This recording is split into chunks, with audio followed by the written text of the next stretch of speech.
Ladies and gentlemen, welcome to another segment of Classical Greek Values and Modern Realities. Today's segment is called The Idea of the Hero, Human Greatness in Thought and Action. And again, all of us, let us welcome Harrison Sheppard. Thank you, Dmitry. Good to be here again.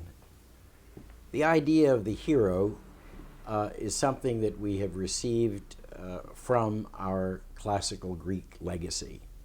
What is a hero?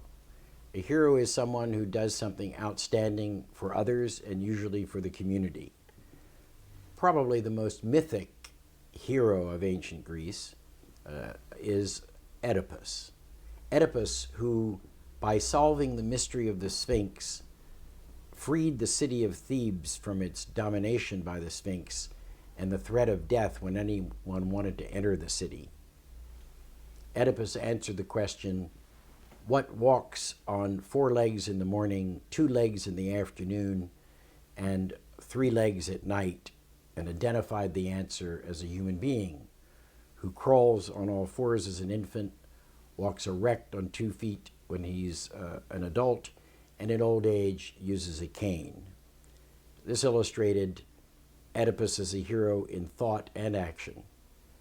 Thought and action, by the way, is the motto of Aristotle and Alexander Press, and it's interesting to examine the heroes of classical antiquity to discover who the heroes were in thought and action.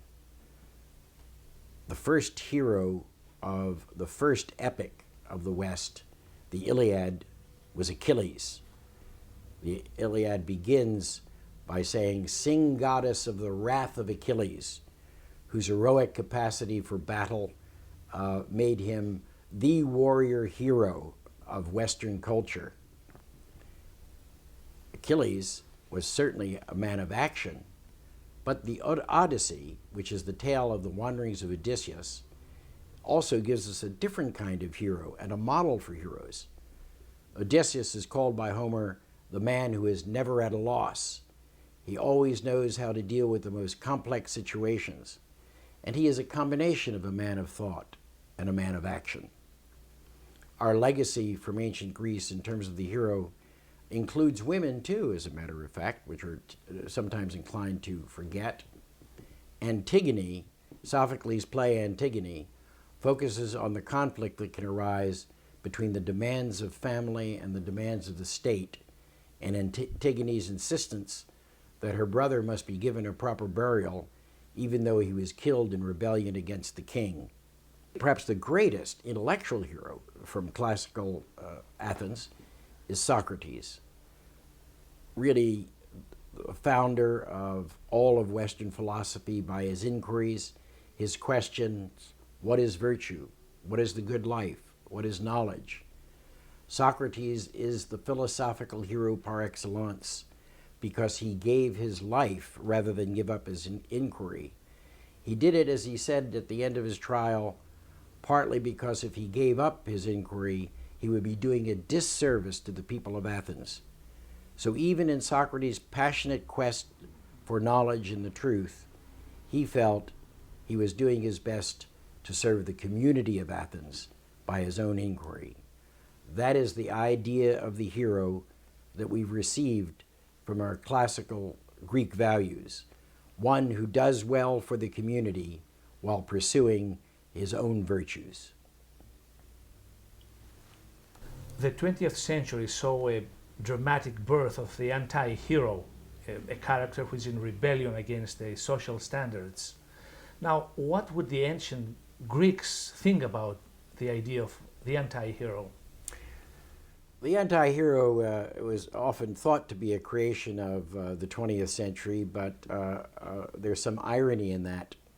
As we've already mentioned, Antigone rebels against King Creon over the issue as to whether or not her brother should be properly buried. In terms of classical drama, we think of not heroes and anti-heroes, but protagonists and antagonists. In Antigone is the protagonist and the King Creon is the antagonist. The Greeks, the ancient Greeks, certainly had a sense of the struggles that could arise from time to time between the standards of community and the standards of family, for example. That is the great drama of Antigone. To what point does our loyalty to our family or even to our friends outweigh our loyalty to the broader community?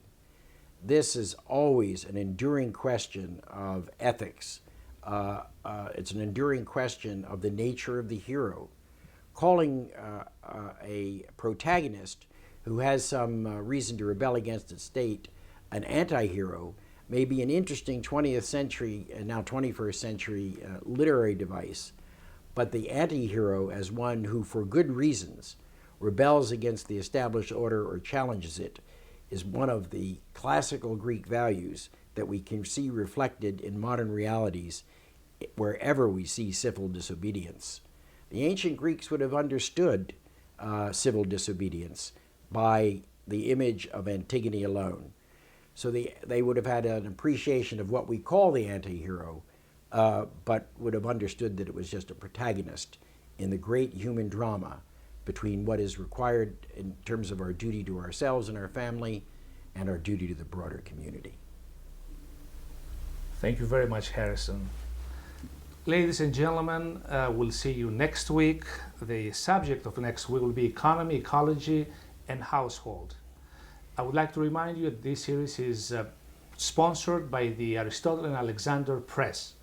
Until next Saturday, thank you and have a great week.